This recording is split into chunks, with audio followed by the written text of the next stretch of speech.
So topic 1 వచ్చేసి corona. యావత్ ప్రపంచాన్ని భయపెట్టిన కరోనా ఇప్పుడు కొన్ని దేశాల్లో మళ్ళీ ఎఫెక్ట్ చూపించడం కూడా మొదలుపెట్టింది. ముఖ్యంగా హాంకాంగ్, సింగపూర్, థాయిలాండ్తో పాటు చైనాలోనూ కోవిడ్-19 వ్యాప్తి విపరీతంగా ఉంది. వారానికి వేల సంఖ్యలో కేసులు వెలుగు చూస్తున్నాయి. అటు సింగపూర్లో ఏప్రిల్ చివరి వారంలో 14,000 కరోనా కేసులు నమోదయ్యాయి. రోజు 100 మంది దాకా బాధితులు హాస్పిటల్స్లో చేరుతున్నారని, అయితే ఐసీయూ అడ్మిట్స్ చాలా తక్కువగా ఉన్నాయంటున్నారు. అటు థాయిలాండ్లోనూ వారానికి వేల సంఖ్యలో కోవిడ్ కేసులు వస్తున్నాయి. మే 2వ వారంలోనే 33,000 కేసులు రికార్డ్ అయినట్లు కూడా అంచనా. ఒమిక్రాన్ క్లాస్కి చెందిన XEC వేరియంట్ వల్లే కేసుల సంఖ్య పెరుగుతున్నట్లుగా అధికారులు అయితే గుర్తిస్తున్నారు. అటు హాంకాంగ్లోనూ కోవిడ్ వ్యాప్తి విపరీతంగా పెరిగింది.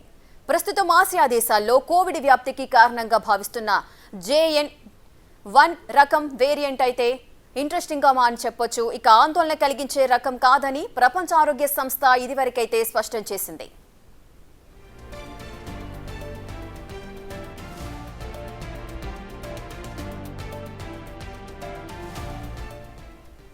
కరోనా కేసులపై ఏపీ అలర్ట్ అయింది. విశాఖపట్నంలో కోవిడ్ కేసు నమోదవడంతో అప్రమత్తమయ్యారు. నగరంలోని మద్దిలపాలెంకు చెందిన 23 ఏళ్ల యువతి కార్పొరేట్ హాస్పిటల్లో 4 రోజుల కిందట జ్వరంతో చేరినప్పుడు అనుమానంతో కరోనా నిర్ధారణ పరీక్ష చేయగా పాజిటివ్ అని తేలింది. ఇదే నమూనాను విశాఖ KGHలోని వైరాలజీ ల్యాబ్లోనూ పరీక్షించి కరోనా పాజిటివ్ అని నిర్ధారించారు. ఆరోగ్యం నిలకడగా ఉండటంతో ఆమెను నిన్ననే డిశ్చార్జ్ చేశారు. అటు కడప రిమ్స్లోనూ కరోనా కలకలం చెలరేగింది. దగ్గు, జలుబు, జ్వరంతో ఓ మహిళ హాస్పిటల్కి రాగా ఆమెకు కరోనా ఉందని ప్రచారం జరిగింది. మహిళను ముందు జాగ్రత్తగా కోవిడ్ వార్డులో అడ్మిట్ చేసి టెస్టులు కూడా చేసేశారు. అయితే ఆమెకు కరోనా లక్షణాలు లేవని కడప రిమ్స్ డాక్టర్లు ప్రకటించారు. కరోనా ఎఫెక్ట్ పెరుగుతుండటంతో ఏపీ వైద్య ఆరోగ్య శాఖ సూచనలు చేసింది.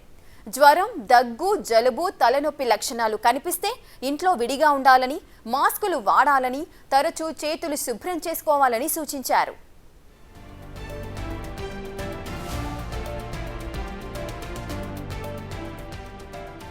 అటు తెలంగాణలోనూ వైద్య ఆరోగ్య శాఖ అలర్ట్ అయింది. మరోసారి వేగంగా వ్యాపిస్తున్న కరోనాపై ఆందోళన చెందాల్సిన అవసరం లేదని, అప్రమత్తంగా ఉంటూ తగిన జాగ్రత్తలు తీసుకుంటే సరిపోతుందని డాక్టర్స్ అంటున్నారు.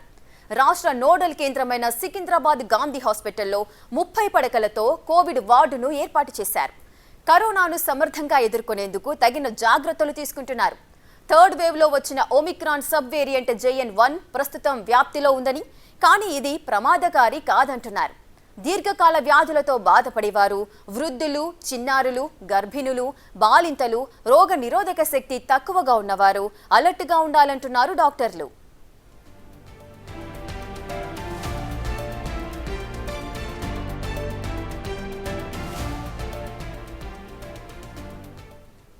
కరోనాపై హై అలర్ట్ ప్రకటించింది కేరళ. ఈ నెలలోనే అక్కడ 182 కేసులు నమోదయ్యాయి. జనమంతా అప్రమత్తంగా ఉండాలంటూ ఆ రాష్ట్ర ఆరోగ్య శాఖ మంత్రి వీణా జార్జ్ ప్రకటించడం కలకలం రేపుతోంది. ఎవరికైనా దగ్గు, జలుబు, గొంతు నొప్పి, ఇతర అనారోగ్య లక్షణాలు కనిపించిన వెంటనే mask పెట్టుకోవాలంటున్నారు. కరోనాలోని Omicron JN.1, LF7, NB1.8 రకం వైరస్ ఎక్కువగా వ్యాప్తి చెందుతోందంటున్నారు. అటు కర్ణాటకలోనూ 16 కరోనా కేసులు నమోదయ్యాయి. బెంగళూరులో 10, జిల్లాల్లో 6 కేసులను గుర్తించామని ఆ రాష్ట్ర ఆరోగ్య శాఖ మంత్రి ప్రకటించారు.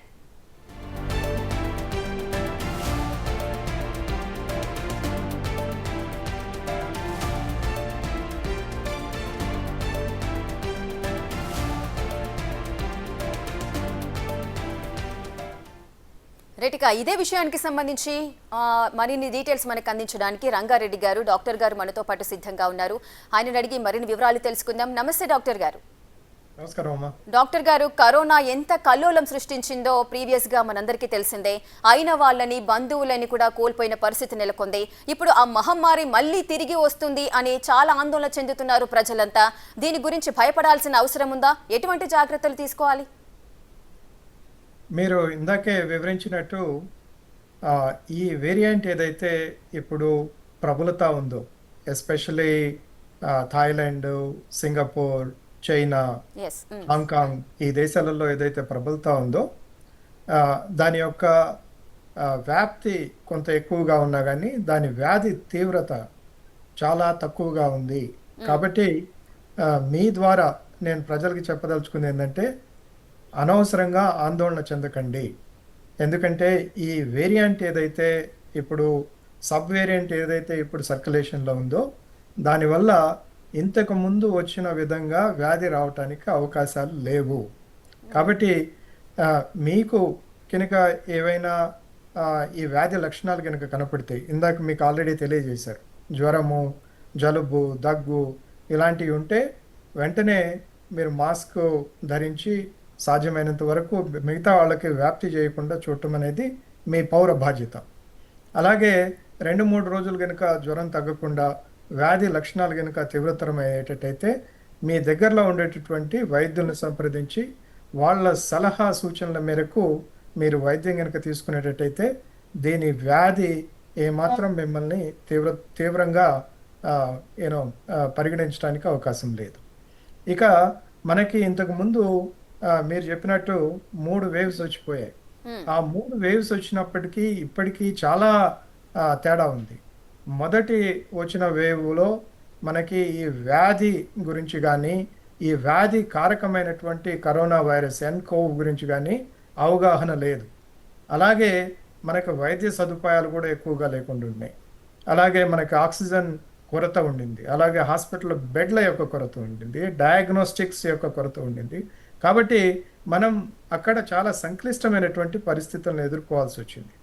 ఈరోజు 3 వేవ్స్ తర్వాత అలాగే మనకి దేశవ్యాప్తంగా వ్యాక్సినేషన్ జరిగిన తర్వాత ఈ వ్యాధి కూడా ఇంకా తీవ్రంగా లేదు. కాబట్టి మనం ఏమాత్రం అలజడి చెందాల్సిన అవసరం లేదు. ఎందుకంటే కేంద్ర రాష్ట్ర ప్రభుత్వాలు అలాగే డాక్టర్లు అలాగే ఆరోగ్య వ్యవస్థ సన్నద్ధంగా ఉంది. కాబట్టి మీరు ఏమాత్రం ఆందోళన చెందాల్సిన అవసరం లేదు అని నేను బిగ్ టీ ద్వారా మీ అందరికీ తెలియజేసుకున్నాను.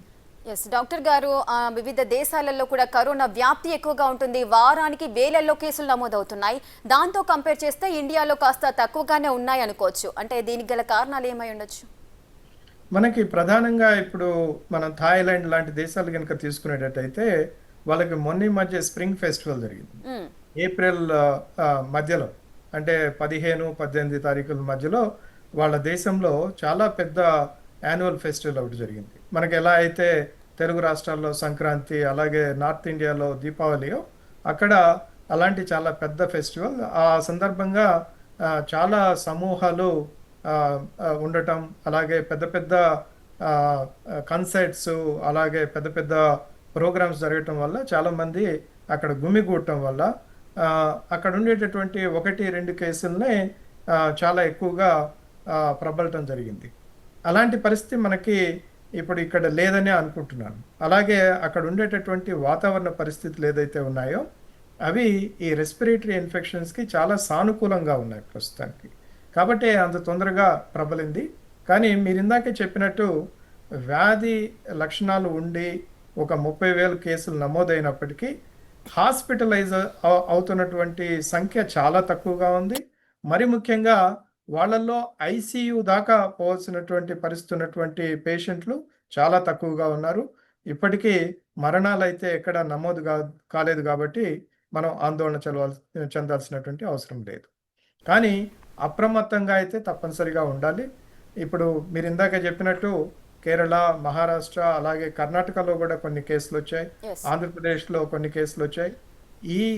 దీన్ని దృష్టిలో పెట్టుకొని తప్పనిసరిగా మనం స్వీయ నియంత్రణ అలాగే మనకి దీనికి కావాల్సినటువంటి ప్రివెంటివ్ మెజర్స్ ఏదైతే మనందరం నేర్చుకున్నామో, ఏది ఫస్ట్ 3 వేవ్స్లో మాస్క్ కట్టుకోవటం, చేతుల్ని పరిశుభ్రంగా ఉంచుకోవటం, అలాగే మనకి ఇమ్యూనిటీ లెవెల్స్ కనుక తక్కువ ఉండేటట్టయితే సాధ్యమైనంత వరకు సమూహాలకు దూరంగా ఉండటం, ఇలా చిన్న చిన్న ప్రివెంటివ్ మెజర్స్ ద్వారా మనం ఈ వ్యాధి బారిన పడకుండా మనల్ని మనం కాపాడుకోవచ్చు. రైట్ డాక్టర్ గారు, అదేవిధంగా కరోనా వేరియంట్స్ అయితే మారుతూ వస్తున్నాయి. ఇన్నాళ్ళు స్తబ్దుగా ఉన్న కరోనా మళ్ళీ ఇప్పుడు రిపీట్ అవ్వడానికి కారణాలేంటి? దాని రూపం ఏదన్నా మార్చుకుంటుందా? అసలు ఏం జరిగింది? మనము ఇంతకుముందు చాలాసార్లు మాట్లాడుకున్నాం ఈ విషయం గురించి. ఈ వైరస్లలో ఈ వేరియంట్లు రూపాంతరం చెందడం అనేది అది సహజ పరిణామం. దాని గురించి పెద్దగా ఆందోళన చెందాల్సిన అవసరం లేదు. ఇప్పుడు ఏదైతే మనకి వేరియంట్లు మనం అనుకుంటున్నామో, లేతే సబ్ వేరియంట్లు మనం ఏదైతే అనుకుంటున్నామో, అవి వాటి యొక్క వ్యాధి తీవ్రత చాలా తక్కువుంది అని మనకి తెలుస్తున్నటువంటి విషయం. అలాగే మీ అందరికీ తెలిసినటువంటి విషయమే. థర్డ్ వేవ్‌లో మనకి ప్రధానంగా ఒమిక్రాన్ వచ్చింది. దాని సబ్ వేరియంట్సే ఇప్పుడు సర్క్యులేషన్‌లో ఉన్నాయి. ఇంకొక విషయం మనం చాలా సార్లు చెప్పుకున్నాం. ఒకసారి ఈ వైరస్ మనకి మానవ శరీరంలో ప్రవేశించిన తర్వాత, అదొకసారి సర్క్యులేషన్‌లో వచ్చిన తర్వాత, దాన్ని అంతమొందించటం అనేది సాధ్యం కాదు. అది ఎప్పటికీ మన సర్క్యులేషన్‌లో ఉంటుంది. అది మనతో సహజీవనం చేస్తూనే ఉంటుంది. మనకి ఎప్పుడైతే వాతావరణ పరిస్థితులు మారతాయో, అలాగే మనలో ఇమ్యూనిటీ తగ్గుతుందో, అలాగే కొన్ని కొన్ని వేరియంట్స్ ఎప్పుడైతే సాధారణ స్థాయి కంటే ఎక్కువగా వాటి యొక్క వ్యాప్తి ఉండటం గానీ, లేకపోతే వ్యాధి లక్షణాలు ఎక్కువ ఉండటం గానీ జరిగినప్పుడు మాత్రమే మనం ఆందోళన చెందాలి గానీ, ఇప్పుడు మనకి ఇది సాధారణమైన జలుబులాగానే ఉంటుందనేది నా అభిప్రాయం. ఎస్ డాక్టర్ గారు, మనము కరోనాని నివారించడానికి లేదా ప్రికాషన్గా కూడా మనం వ్యాక్సిన్స్ కూడా తీసుకున్నాము. 1 కాదు 2 కాదు, సో 2-3 డోసులు కూడా తీసుకున్న పరిస్థితి ఉంది. అయినప్పటికీ కూడా ఈ కరోనా మళ్ళీ ఎఫెక్ట్ అవుతుందంటారా? మనకి కరోనా తీవ్రమైనటువంటి స్థాయిలో ఉన్నప్పుడు మనకి సమూహాల్లో హర్డ్ ఇమ్యూనిటీని క్రియేట్ చేయటం కోసం మనం దేశవ్యాప్తంగా అలాగే ప్రపంచవ్యాప్తంగా కూడా ఈ వ్యాక్సినేషన్ కార్యక్రమాన్ని చాలా ఉత్సాహంగా అలాగే చాలా పటిష్టంగా చేసుకోవటం జరిగింది. దానివల్ల మనకి సమూహాల్లో ఆల్రెడీ ఇమ్యూనిటీ అనేది చేకూరింది. కానీ ఇక్కడ మనం చెప్పుకోదగినటువంటి విషయం ఏంటంటే, మనకి పోలియో అలాంటి వైరస్లకు సంబంధించినటువంటి వ్యాక్సిన్లు ఏదైతే ఉంటాయో, దాని ఇమ్యూనిటీ చాలా దీర్ఘకాలికంగా ఉంటుంది. ఏదైతే మనకి కరోనా వైరస్కి సంబంధించినటువంటి వ్యాక్సిన్లు ఉన్నాయో, వాటి యొక్క ఇమ్యూనిటీ యొక్క ప్రభావం చాలా తక్కువ కాలం ఉంటుంది. సంవత్సరం లేదా 2 సంవత్సరాలు. అంటే మనకి కంపెనీ నుంచి వాళ్ళు ఇచ్చేటటువంటి డోసును బట్టి కొంత తేడాలు ఉండొచ్చు, హెచ్చు తగ్గులు ఉండొచ్చు. కానీ యావరేజ్‌న సంవత్సరం 2 సంవత్సరాలు వాటి యొక్క ఇమ్యూనిటీ ఉంటుంది. కాబట్టి ఎవరైతే క్రిటికల్ పేషెంట్స్ ఉంటారో, ఎవరైతే వల్నరబుల్ పాపులేషన్ ఉంటారో, వాళ్ళు ఒకవేళ వాళ్ళ వైద్యులు గనక ఇది అవసరము అనుకుంటే అలాంటి వాళ్ళు బూస్టర్ తీసుకోవచ్చు. కానీ సామూహికంగా మొత్తం దేశమంతా మళ్ళీ ఇంకొకసారి బూస్టర్ డోస్ ఇవ్వాల్సినటువంటి అవసరం లేదు అనేది ప్రస్తుతానికి నా అభిప్రాయం. రైట్. థ్యాంక్ యూ డాక్టర్ గారు. Thanks for your information. Right, చూస్తున్నారు కదా, కరోనా అయితే మళ్ళీ తిరిగి వచ్చేసింది. సో ఈసారి వ్యాధి వ్యాప్తి అనేది ఉంటుంది, కానీ అంత తీవ్రతగా ఉండదు. సీజనల్ కూడా స్టార్ట్ అవుతుంది కాబట్టి సీజనల్ డిసీజ్లు వస్తాయి కాబట్టి అందరూ కూడా వ్యక్తిగతమైన పరిశుభ్రతను పాటిస్తూ కూడా తగిన జాగ్రత్తలు తీసుకోవాలి. ఏదైతే దగ్గు, జలుబు, తుమ్ములు, సో గొంతు నొప్పి ఇటువంటి ఏవి ఉన్నా కూడా అంత సీవియర్గా ఉన్నప్పుడు మాస్క్ అయితే కంపల్సరీ ధరించాలి. అదేవిధంగా కోవిడ్ టెస్టులు అయితే కంపల్సరీ చేసుకోవాలి. కానీ అంత అలజడి ఆందోళన చెందాల్సిన అవసరం లేదంటూ కూడా డాక్టర్స్ కొన్ని జాగ్రత్తలు అయితే చెప్తున్న పరిస్థితి ఉంది. So big 7లో